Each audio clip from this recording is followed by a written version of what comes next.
So we stopped to get fuel before we continue on US 70 and possibly be stuck somewhere where we can't fill up. So we're just going to fill up now to be prepared. But let me show you guys something that I absolutely love. When there's only 2 diesel pumps, and of the 2, the vehicle that is parked at one of them is not diesel, whereas there are several other pumps available for gasoline that could be used. Instead, I'll sit here and wait. But this is that thing we were talking about before about common courtesy and etiquette. Ironically, the last time we spoke about it, I was at another gas station. But here we are again. But what's even more interesting than that is we just got done eating brunch, and ironically, try to clean this off so you guys can see me. Ironically, our server, she told us she just moved back to New Mexico, and we were, Michelle and I were both like, well, why? Why would you want to move back to New Mexico? But anyway, our events that we were, encountered or witnessed yesterday probably maybe aren't 100% accurate as to what all of New Mexico is like. So, but she said she had just moved back from Orlando, and we asked why, and she said that she was teaching in Orlando, but she wasn't able to make enough money, so she decided to come back home because she was from here, so she has family here. So she decided to come back home, and she's able to make more money, a combination of make more money and lower her expenses by coming back home and living with family.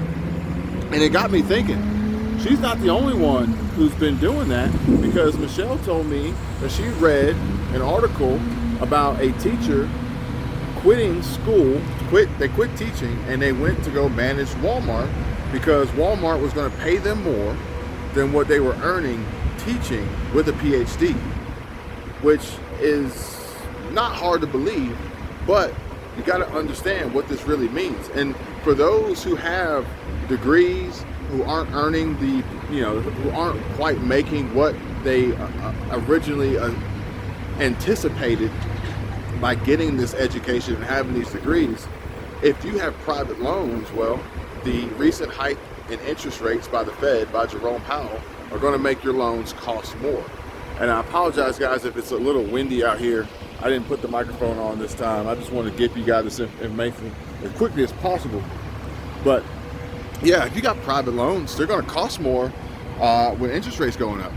And then you got to think about it. It's like, look, if my career, my job isn't earning me the money that I thought I was going to make, the money that I need to make, I'm not going to keep doing it, and I'm going to find some other way to either make more money or lower my expenses, and it may mean changing careers. And it's like, well, Kevin, what's the big deal? They changed careers. They're making smarter moves. They're making better financial decisions. And nothing wrong with that. The big problem is going to be when we don't have educators.